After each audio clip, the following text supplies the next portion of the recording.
This DJNTV show is sponsored by DJ Event Planner, Electra Voice, DJ Trivia and DJ Bingo, ProX Direct, NLFX Pro, Promo Only, Odyssey Cases, Perfect Portals, JMOZ Lighting, Instant DJ Requests, and our DJNTV Insiders. This is John Young from DJNTV. Thanks for watching.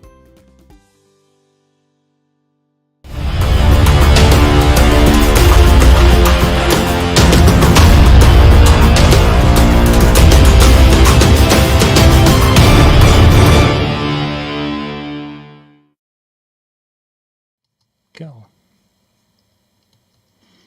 Well, hello, everybody. Welcome to Monday night. We are here. We are with you. Well, at least most of us are with us tonight. Although Dan is looking pretty sharp this evening. It's a nice blue shirt you have there, Dan. Yeah. This will be a great show because Dan's going to agree with everything that we say. I never thought about that. I just have this feeling. And he's got this kind of smile on his face. So no matter what we talk about, he's going to be positive about our show tonight. Good. It'll be fun. Yeah. It will be fun. So, Robin, thanks for being with us. Good evening. Welcome. Thank you for joining us this evening. Tonight, Dan Carpenter is not with us, so we have a stand-in. Well, maybe not. Maybe we'll just shut that video off. There you go, Dan. Yeah. Dan will be back with us, not next week, because next week is our let's see if I can just shut that off. There we go.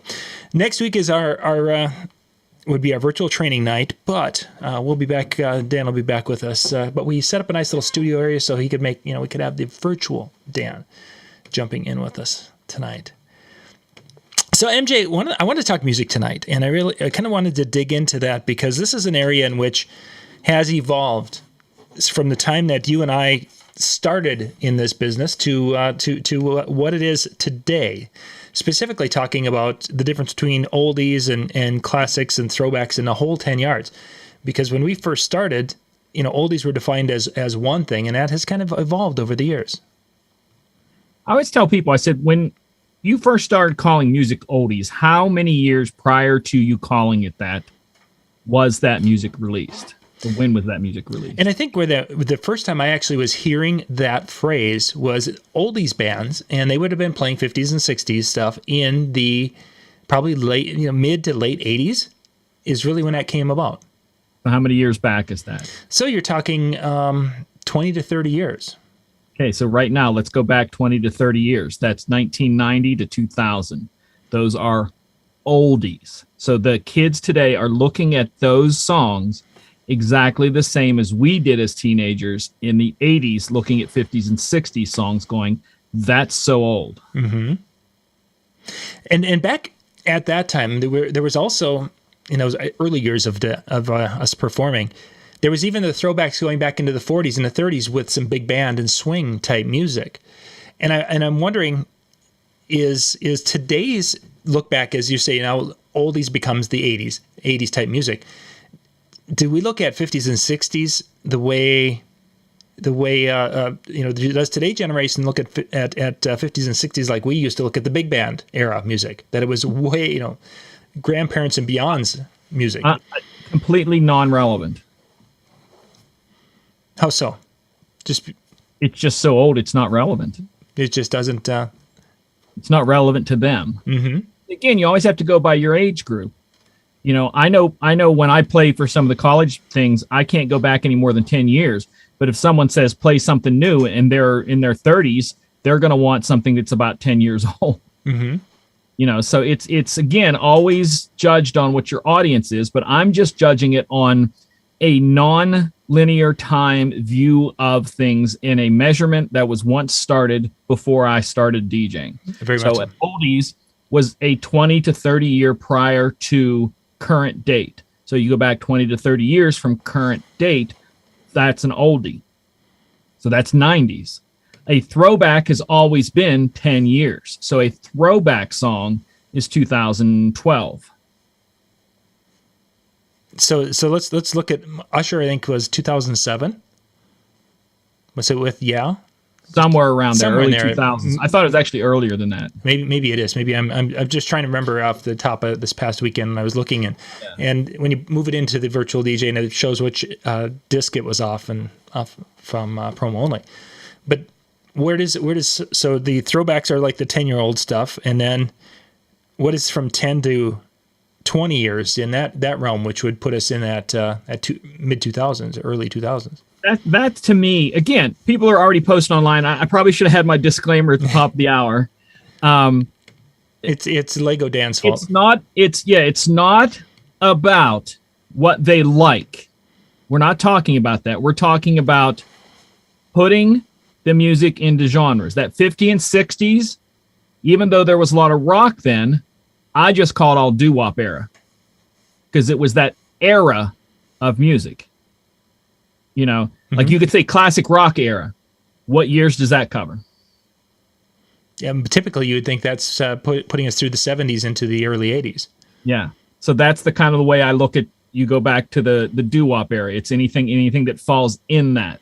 So the same way you get those in-betweens, the throwbacks and the oldies, it's just an old song because they can be an old song or in that era, in between, or it can be a throwback. So you can go back 13 years for a throwback, or you can go back 16 years for an oldie, quote unquote.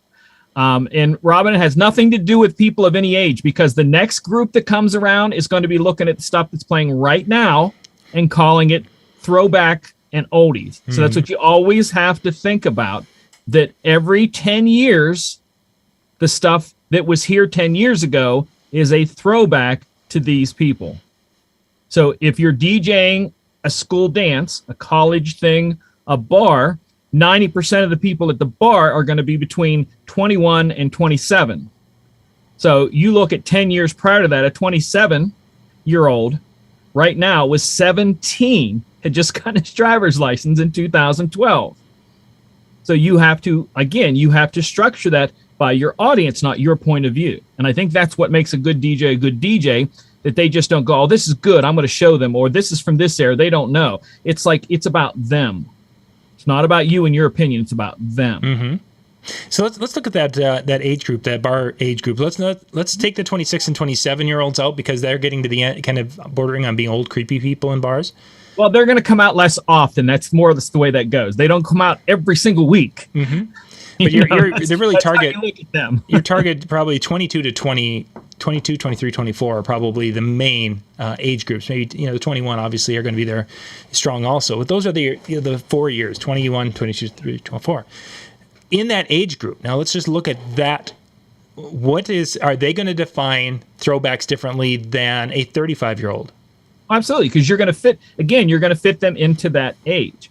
So here's a way to kind of look at this. I can't even talk about Psychological. There were psychological studies done on people that both in fashion and music get stuck. This is a blanket cover. This is not everybody. It's a blanket cover. Get stuck in the happiest period of their life. And for most people, that's high school or college. That's when they're their freest. Get to do whatever they want. So a lot of people will stick to the music that was that part of that era because it brings back nostalgia to them. Okay. So if you have someone who's 22, okay, you're picking that's the age. Let's shoot right there. Yep. Yeah. Okay. So you pick a person who's 22. They graduated high school, 4 years ago? Roughly, yeah. All right. So 5 years ago, they had just started driving. So their nostalgia is going to be like 5 to 7 years ago. And most people are probably watching this show tonight going, 5 to 7 years ago, It was longer than it was since I bought new underwear or something like that. It's that sort of thing. So you can't judge that by your point of view. So my point of view of Throwbacks is as a person is going to be 80s, 90s hip hop. Okay. To a person who's 22, a throwback is going to be Chainsmokers 2012. Sure. So it's, again, as a DJ, I keep telling people, especially when it comes to the bars and stuff, it's never about what you want. You have to realize you're trying to make the owner or the manager happier than anybody else in that room. So you will get owners and managers that go, I want this song, and that song's 30 years old. Well, they'll love it. They go and take a drink at that point. Sure. You don't argue with the manager or owner. You just do whatever he asks for. But you kind of, like I said, when you're working with that crowd, you play the new, like I said, for the college ones, I'll be playing new stuff. Like a lot of times, because the way virtual does the search, I can do year range. So I'll do, let's say right now, tonight we're doing a college thing. So I'm going to put in there for current songs, maybe the past 3 years, tops. Mm-hmm. And then if I want to do a throwback, I'll go back to 10 years. Stuff like that. So I'll go back to 2012 to catch throwbacks and catch them on nostalgia. That's their nostalgia. So now the throwbacks will vary obviously by age. Mm-hmm. So what would we, as, because you and I are just a little bit older than 25, we hear a song from 2012, 10, whatever, which would be kind of a throwback for the younger person. What is that considered in our world at our age? Again, it's all about what you're viewing it as. If I'm viewing it as a person, it's one thing. If I'm viewing it as a DJ, it's another. Mm-hmm. Like literally as a DJ, I have two different sets of minds when it comes to music. Like I have mine when it comes to opinion, because Robin just said their hip hop is old school. See, I agree with Robin, because in my book, and I'm going to have people in the chat throw stuff at me, and I'm okay if you do. But in my book, the day that Lil Wayne and 2 Chainz picked up a microphone, hip hop died. Everything after that is urban dance, urban radio, urban pop. So hip hop died the first day. So if you go into my computer and you're searching for 2010 hip hop, you won't find a single song. But if you find 2010 urban pop, urban dance, urban remix, then you'll find the Drakes and all those other stuff. What was the question? I'm sorry, I went off in the deep end on that. It's all on how you view it. A throwback for someone who's in their 40s or whatever would be different. You're talking about if the crowd in front of you is in their 40s. Mm-hmm. Okay, then you just simply judge it by their high school experience. So for them, if they're so a 40-year-old would have graduated high school in 90 something, late 90s, yeah. I would throw 90s out. That's kind of a throwback for them. Kind of an oldies nostalgia sort of thing. Like for them, an oldies would be a 70s song or an 80s when they were kids. Michael Jackson would be an oldies to them. Mm-hmm. But again, you got to look at some of these oldies things and talk about classic. So classic bridges years. So there are certain groups you can drop Spice Girls, even though that's a 90s song, it bridges the gap beyond what it was. So Journey, Don't Stop Believing, bridges the gap of all of them. You get pretty much anybody from any age to sing along with that. Yeah. That's where you kind of look at those, that if you're having trouble, those are my hook songs. Mm-hmm. Songs that if I can't get them, I will throw out something that is general across the board, and then I will view the audience's reaction and go, okay, they like really popular songs. So let's try something, if we're going to play something new, let's play something that spent a whole summer on the charts or something like that. So it's the view. So if you're playing to a 40-year-old at the one casino, there are a lot of nights where I literally don't leave the 90s because that's all they want to hear. Sure. That's when they were in high school, late 90s, early 2000s. That's all they want to hear. Mm-hmm. And it's just funny to me, because to them it's just a little kickback. Remember when? But to me as a DJ, I'm looking back, I'm like, that's 30 years ago. Mm-hmm. That was played on CDs. Nobody plays CDs anymore. Well, it's that sort of thing. Some of us do. I know. I had a guy asking me stuff about that today. Good friend of mine. So we kind of defined the throwbacks then, the songs that would be during those happy years of high school, early college. So looking at that at time of life, where would oldies be? Is that going to be our younger, like 10 and under, or is that going to be things that are influenced from our parents would be considered oldies? Oh, again, viewing it from a DJ, oldies is just old. That's the only difference to it. Doesn't matter if it's popular or not. So for me, 80s back, oldies. Okay. But 80s, see, here's the weird thing. 80s were such a defined era in music, in my opinion, was so different that you can just say 80s, and that's a genre like saying doo-wop or classic rock. Sure. I kind of think it like that. But if you say, hey, let's play some older music for these people in our adults, I'm going to drop back to any of that. Mm-hmm.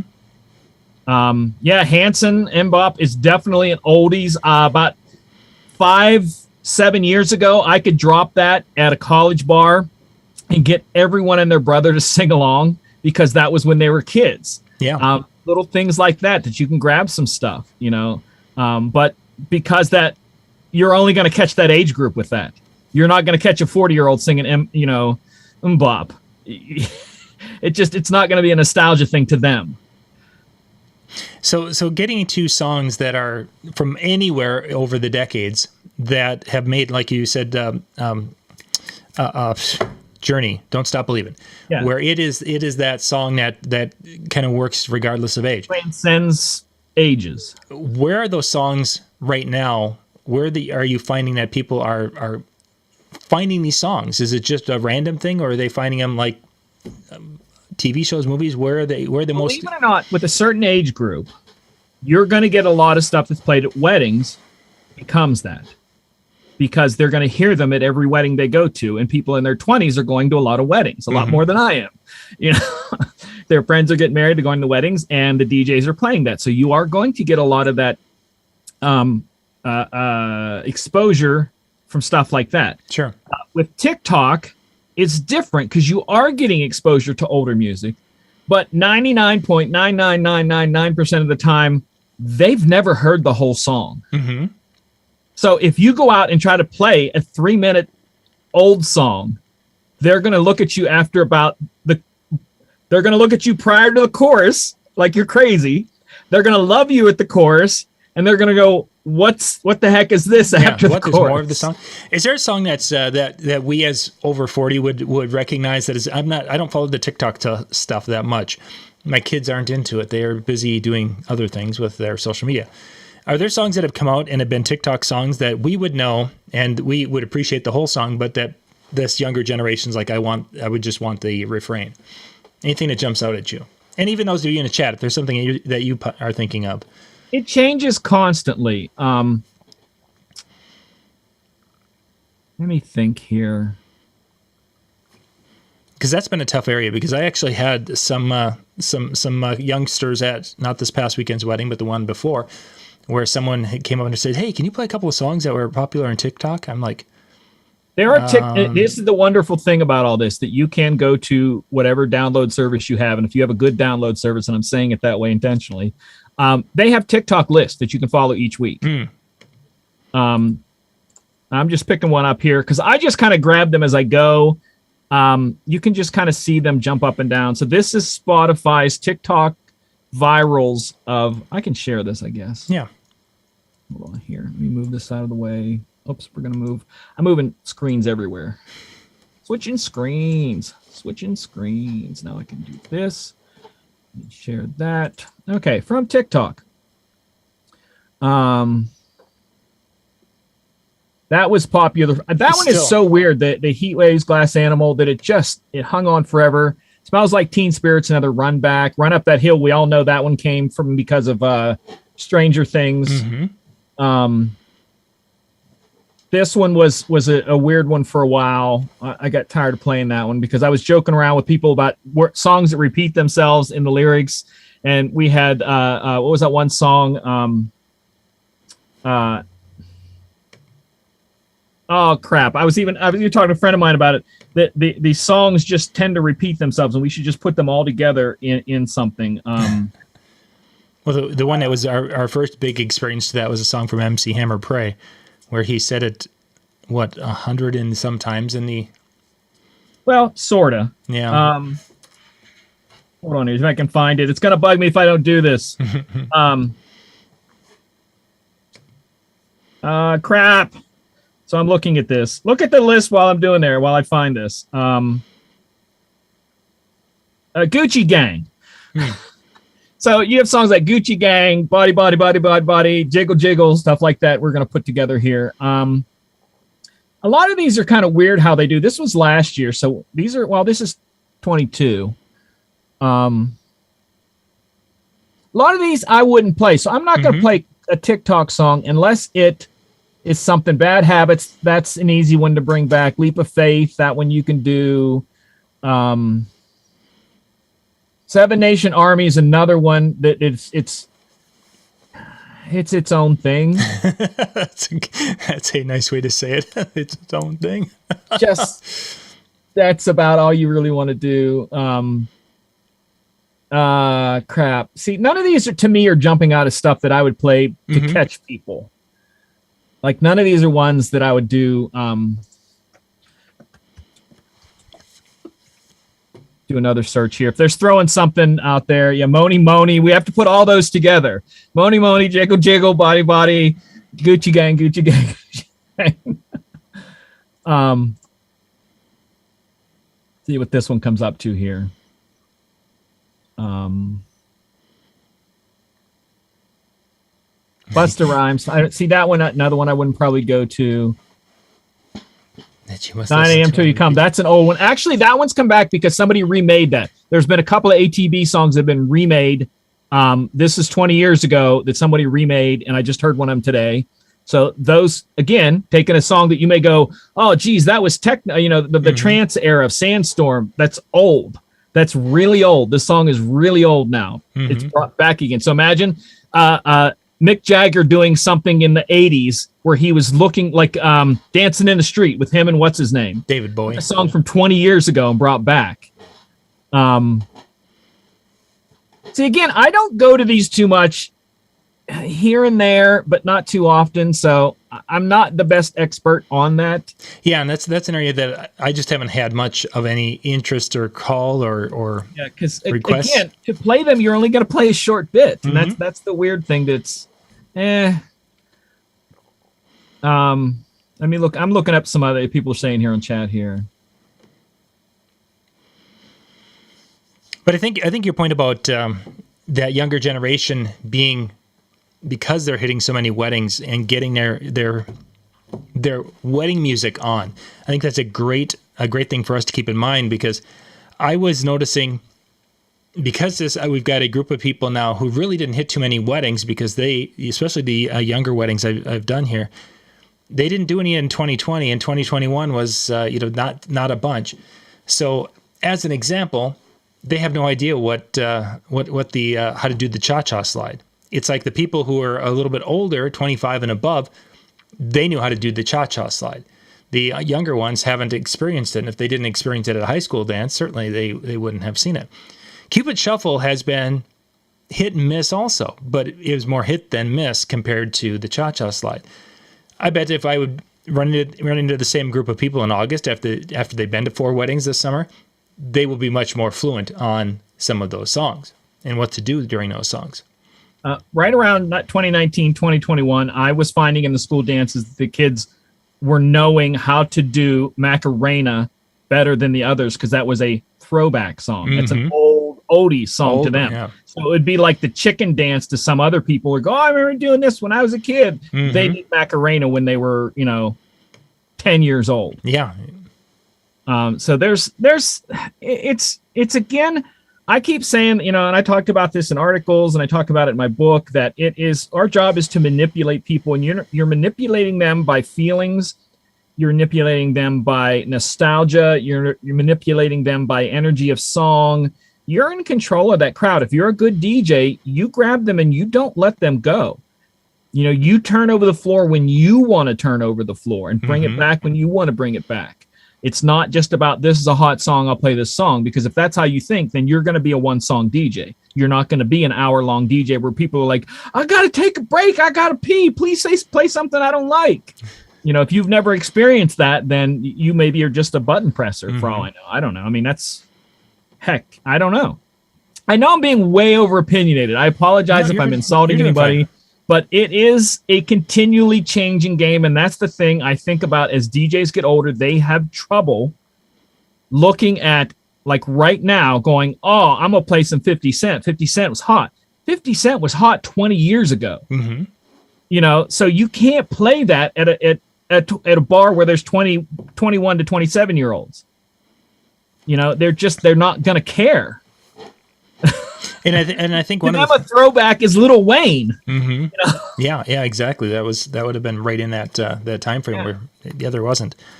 But even with at Super Bowl when you had Dre and the crew there, I thought we would have at least some requests coming for some of the music from that era. And it's looking like that era is kind of falling through the cracks right now as far as the that would have been a throwback a couple of years ago, a few years back. Hold on here. I can spell. Mm-hmm. So Eminem's 8 Mile came out when? 2002. So that lets all of that era of stuff fall into that in between. Mm-hmm. So as you said about looking back at an oldies song or looking back at a throwback, it's an in between. So you might be able to catch it with some people from the 90s. You're probably not going to be able to catch that with people who want to hear 2010 as a throwback. Yeah. You know? So it really falls into that weird area, which if you're the Super Bowl, you know, you're looking for that person who's 30 some years old, 30 to 45, which would kind of catch that crowd most likely. And that works for them from our standpoint. That era, that Super Bowl was made for the kids of today's parents. Mm-hmm. That was what their parents, because you got to figure 20 years ago, if someone is 30, and you have your kids in your 20s, I don't know. So I don't have kids, so I don't even know. So let's say, you know, if you, how old are you? 25? Yeah, most of the time around 25 to 30 is the. So 2002, you've been pretty young. Mm-hmm. Yeah. So let's say your kids are now 10. That takes you to, because we're not talking about first having the kids. So you're around 30, 35, looking back 30 years. 20 years. 20 years. Yeah. But, I mean, and that put you right in that sweet spot that we're talking about during those high school years. So it was really aimed for families that have kids in the 10 to 15 age group, probably. You know, the kids were old enough to be watching the Super Bowl with them. So we're going to get, it's all about advertising. So they don't care about anything other than selling products. You understand that when it comes to all this stuff, it's about money. So they're trying to go, how can we get the most people to pay attention to these commercials? Let's have this here because we know they're going to be watching it with their kids. Yeah, and I think you can see the targeting in that situation tremendously. And over the years, even as you've tried to watch and play that game of, okay, so why did they pick this artist? Was it for an altruistic purpose of showing diversity in their performances, or is it because of aiming for a specific target age group? Money. And after the money for that advertising. That's the only thing that matters to any of them. It's all about the money. Same thing I say about politicians. Don't ever think that a politician, a movie star, a television show is about making you happy. It's about them making money. If they could make money off you being a miserable human being to the end of your day, they would work out how to make you a miserable human being to the end of your day. It's as simple as that. It's about money. If you don't think the world spins that way, let's talk. I got some stuff for sale. Yeah, exactly. What color's the sky in it? Yeah. Yeah, there we go. So let's jump back into that where you were talking basically current hits that are current in this for this crowd, whatever this crowd we're at. So let's stick with the bar one. You said that was going back 2 years. You would be considered still current. For a new song. Yeah. To someone, if you wanted to play something new for them, a couple of years is all the further I'd go back to hit them with new songs. Okay. Now, if you're doing college age, a year, you got to play 20, 30 minutes of stuff that came out 6 months ago to a year at the most. Mm-hmm. And you better have all of them. I don't care if they were a hit or only were played twice, you got to play them. They want to hear this version of this person's song, even though it didn't even crack the top 20, because it's what their age group was listening to. Sure. So it's a game. You're just constantly moving pieces around. It's people think they want a button down, blocked off. I want to pick this up and use this, so I know if I use this crate of music, I'll be perfectly okay. But it's not like that. Mm-hmm. You can twist. I was playing the other night. I have a couple songs. One of them does, and these are old now, where it takes AC/DC, Rock You All Night Long, and Fergie's Humps. What you gonna do with all that? Okay, that one. That one grabs two generations. Mm-hmm. You can't always do that, but if you have the right crowd, you can grab both generations. I have people look at me like I'm crazy. I'm like, no, watch. And you will get them both singing along together, and you join them together. And sometimes you can do that and then drop into something that's super awesomely popular, like Journey or something, and then maybe come out of that with a line dance or something like that, to where you're manipulating them to be together for different reasons. You have your little, I want you to be this for 3 minutes, and I want you to be this for 3 minutes. I want you to be this for 3 minutes. And then they look up and it's been 20 minutes since they've even thought about anybody but their own feet on the dance floor. Mm-hmm. And that's our job. So amount of song played, we mentioned with the TikTok, it's a chorus and out type of a thing at most. When it comes to the throwbacks for a certain age group or a current for a certain age group, is the amount of song that you play, does it vary by, in essence, the location of the song in their life, whether it's a throwback or whether it would be a classic to them or whether it would be a current? I want to ask other questions to be more specific about that. Now, when you say length of song, if you're quick mixing, an album cut? Yeah, probably more album cut, because that's what I think most DJs that are watching our shows are going to be utilizing album cuts from the music services. I mean, obviously there's quick mixes and things along that line. It all depends. Again, this is all about being a DJ. There is no cookie cutter for this. So I'm going to do something. Let's say I'm going to play a song that I think they're going to like this. Mm-hmm. And I start it. And if they look bored, being a good DJ, you can mix out of it. But then you have to remember they got bored with that. So the next one, I'm going to do short. And if they're okay with that, that means I'm probably going to do more shorts than longs. Mm-hmm. If they're a crowd that looks at you when you get out of that song like you're from outer space, you better start playing at least 2 verses, 2 choruses, at least. Mm-hmm. I rarely ever go to the third verse on any song ever. Sure. I just, unless it's something I'm just kind of sitting back, like sometimes at the casinos, we're just kind of playing background music at some of the nights, and I just play the whole song, sure. Maybe. So it kind of varies. We're talking about the TikTok songs. I want to make sure. So I went over to BPM Supreme and just typed in TikTok, and there are TikTok club edits. So people have done songs that are popular and made TikTok versions of them. I can't see it without downloading it. I can't see the length on them, but they're probably really short. They're probably what's known as hook first. So there's a lot of songs that to get people out on there, you don't play into the song from the beginning. You do hook first, then it goes into the song, so you catch them right off the bat, so they know what you're doing.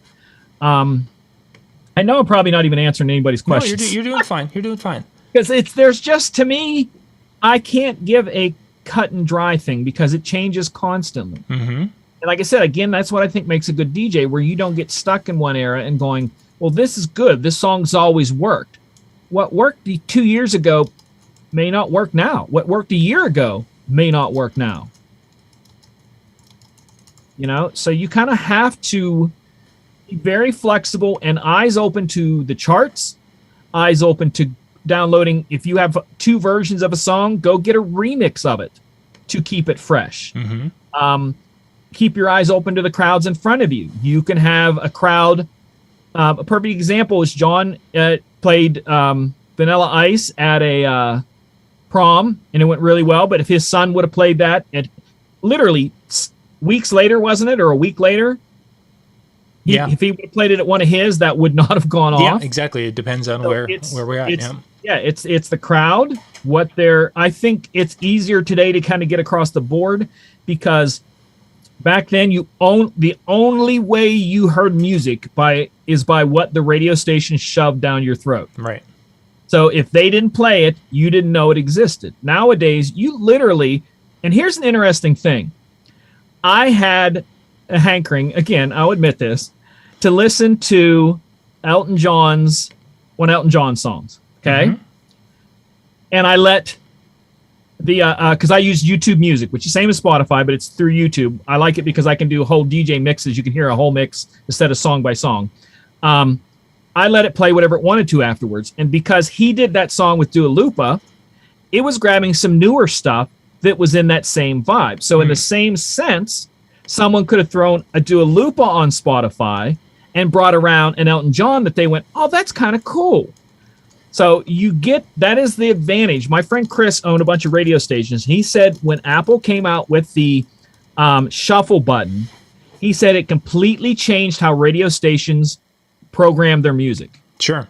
Because before, if you had rock, you got to play rock after it, buy some rock, and then some rock, and then you can change it up a little bit. But now you can do rock followed by Frank Sinatra, followed by Run DMC, followed by Dua Lipa, if they mix well together. Mm-hmm.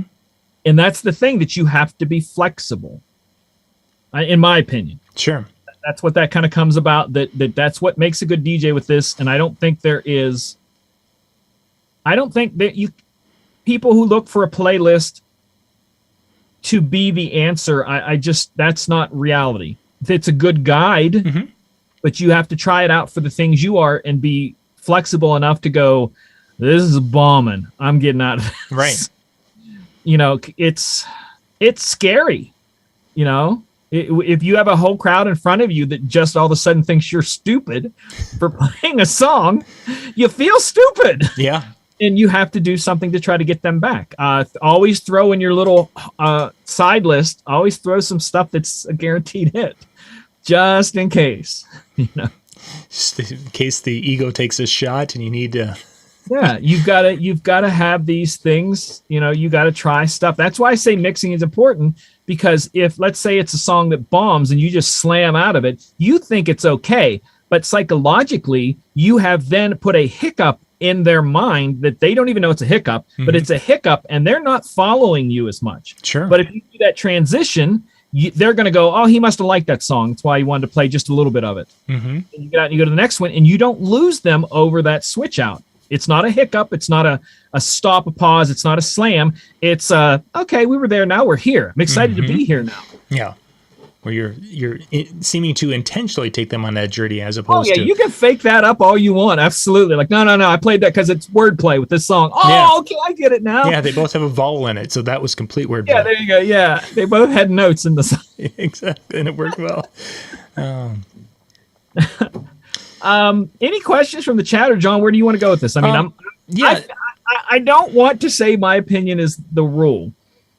I just think it's what's kept me going so long, is the being so flexible and knowing all of it and willing to play stuff that you hate on a regular basis. You just got to be able to mix music and be able to go with the thing. If you're doing it just to show the music you love, you're going to be limited, I think. And I think the tonight's discussion, one of the big things I wanted to get out there is how we define those years of a person's musical taste that are from that junior high through college age. That in this case we were referring to that as their throwback years for adults that have those years.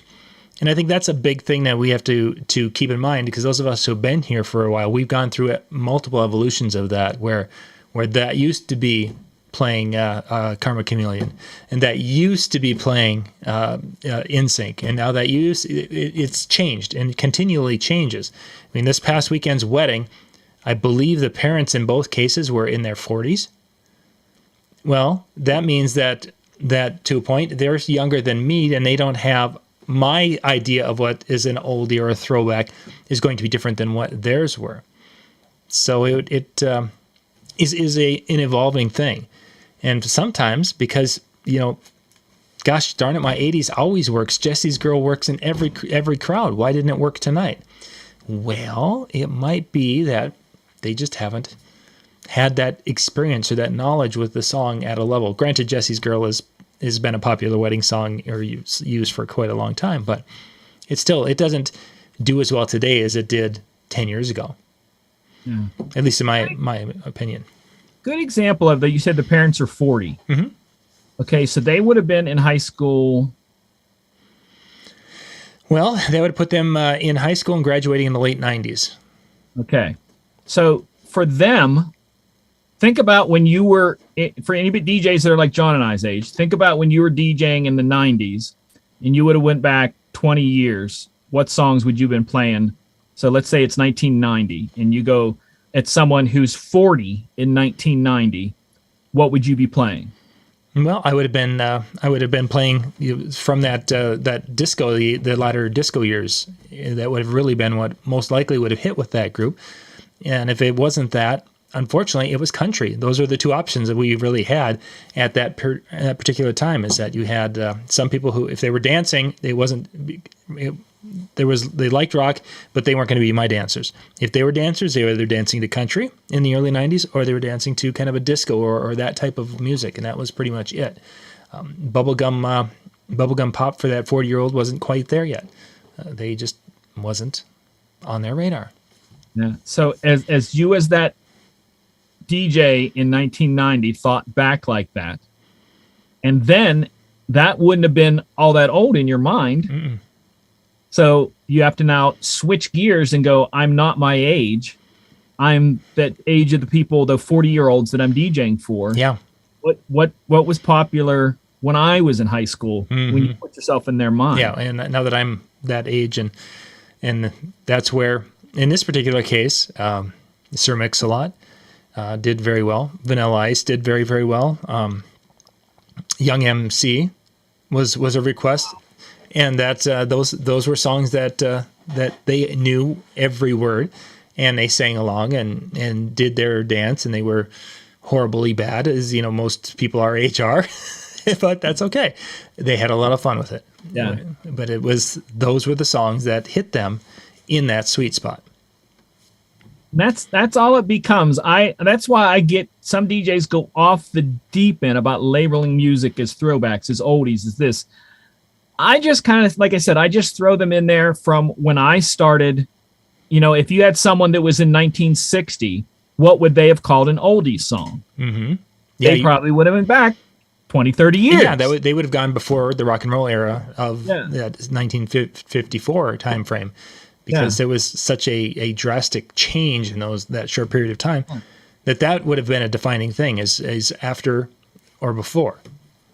50s are a good genre. When I talk about, sometimes you can put a genre as a decade, like 80s mm-hmm. can just be put into a genre. 50s are kind of the same way too. You can kind of go 50. Let's play some 50s music, and you're gonna kind of hit a ballpark there without labeling it rock or pop or swing or anything like that. Yeah. So that's it. It's just look at your crowd. To me, like I said, they are a living, breathing being in front of you. Very much so. Yeah. And you're in charge of their joy for that night. So are you going to say, like, if someone comes to your house and you want to make them happy, are you going to cook the food that you like? Or are you going to cook the food they like? Mm-hmm. So that's what you're kind of doing a little bit. You're cooking up some musical fun that is for them. So you're saying that when everyone comes over, I can't make peanut butter sandwiches. Oh, dude, you have no idea. I would be there. I ate so much peanut butter and jelly when I was a kid. My mom said, if you had cut me, I'd have bled peanut butter and jelly. Like, literally. I had somebody ask me one day, what's your favorite food? I said peanut butter. And they're like, well, that's not a favorite food. I'm like, well, what do you consider a favorite food? I'm like, I don't know. I'd say like sirloin steak or something. I'm like, I still want peanut butter. That's my favorite food. But it's got to be a good peanut butter. So see, I have trouble finding bad peanut butter because I like it all so much. I've rarely had bad peanut butter because I like them all so much.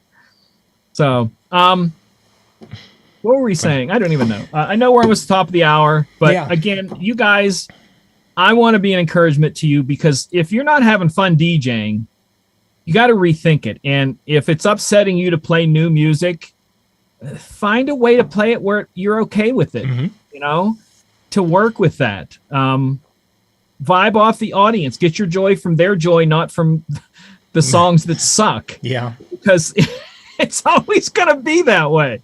You know, it's and that's a really good point, is because there are some songs that I don't care to play for whatever reason, Tom Petty. But yet when you see the reaction from the crowd, that they will go, crazy and they're singing along, and it's like, okay, I can enjoy their enjoyment, even though this. Yeah, you can be happy for them. Yes, I can't be happy to play this song, but I can be happy for them since they're having such a good time. You're like, wow, I just made a whole bunch of people happy. Yeah, exactly. And then when I played it with played it using Megaseg, the crowd was incredibly pumped. So we're going to wrap up here, but I wanted to talk a minute about Megaseg. This past weekend, I ended up having to do two sound systems, one for the ceremony, one for the inside. And I have the 16-inch laptop that we used in Las Vegas to do the video recording and do the switching and such.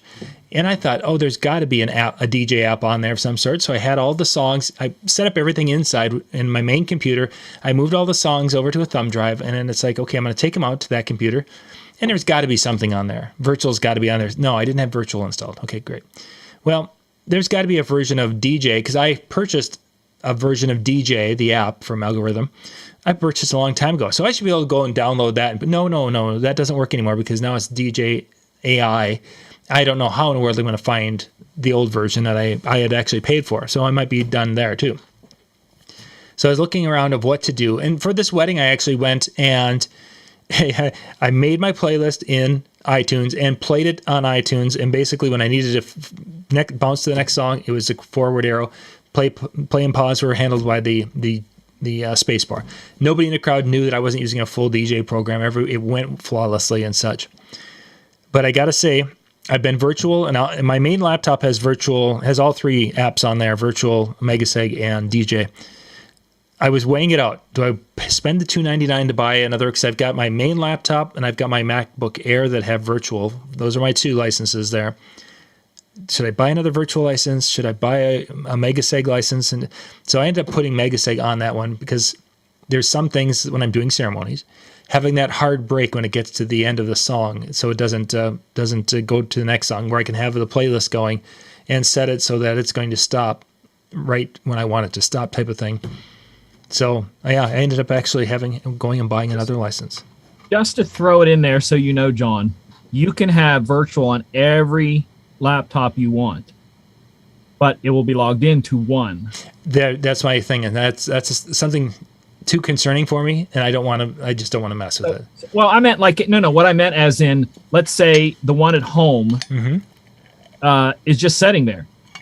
All you're going to do is log into this one, and it automatically logs you out of that one. And what I've got the two licenses that I have, one on my main MacBook, and then I have the MacBook Air, which are both activated and ready to go.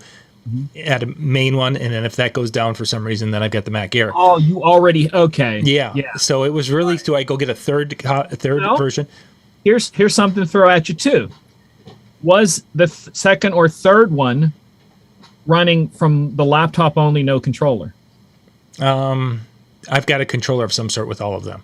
Okay, because if you don't have a controller hooked up and you just want to run it by keyboard, you don't have to have a license. You can run it fully without the license, and just using not plugged into something. Yeah, but if you're plugged into it, you get 10 minutes at a time at the the non-signed in. But if you just want to go that way, always keep that in mind. Yeah, well, that's Virtual has all the answers. That's very interesting. I didn't realize that with that, but yeah, it's still was interesting. I spent my Sunday hemming and hawing, and then I walked away and came back, and then went and do something else, came back. But it's good for you to have all those. So that's why I try to tell people, try stuff. Because it may fit something that you don't know that you need. Yeah. If you try it and that night comes and you need it, you've got it. And again, with Virtual on my main computer, it runs wonderfully, and it's been flawless for me on that computer. Michael's had some issues, but I think that's been a hard drive issue. But it's or people coming and picking up your hard drive. Yeah, there is that. But that's another. I missed that story. Yeah. Go watch the show from last week or week before, and he tells the story of Yeah, somebody. Just connecting hard drives. Yeah, what's this? Oh, no, don't do that, child. Go back. All right, so DJNTV.com/chill. I should put that into the chat. DJNTV.com/chill. Howie is going to be leading the Hanging Out with Howie time. That is going to be coming up here next in about 10 minutes. They go and they do a weekly recording at 10 o'clock Eastern on Monday nights. Then on Tuesday nights, there is the Tuesday Night Music Show with Jay Bryan and Howie, and they do the same thing at DJNTV.com/chill. So you guys can bounce out there and listen to the show. Sometimes they get people to join them, whatever. You guys just kind of go and hang out and veg and have a good time with that. Then those recorded shows are put up tomorrow night. The Howie show from 2 weeks ago will go live. And then Wednesday, the Brian, the Tuesday Night Music Show from a couple of weeks ago will go live. So that way, if you haven't seen them in the recording, you'll be able to see them in replay. Yeah.